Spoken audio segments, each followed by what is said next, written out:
লাইফের কিন্তু আমি পূর্ণতা পাইনি ভাই। আমি দেখি আর বাড়ি স্টেশনের পাশে একটু করলে রিসার্চ করবো জিনিস কাটি নাই বলে 5 থেকে 6 মিনিট দিয়ে সরকারে বলে চলা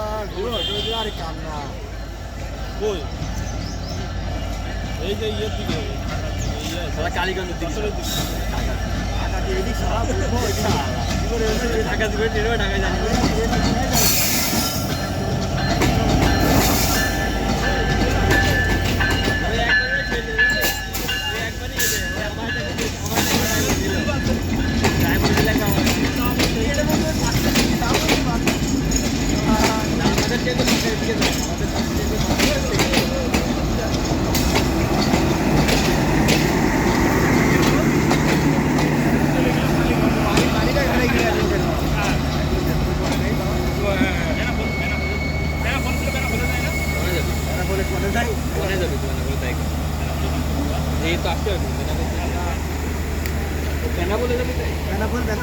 বেনাপোল যাতে গেলে তোর এখান থেকে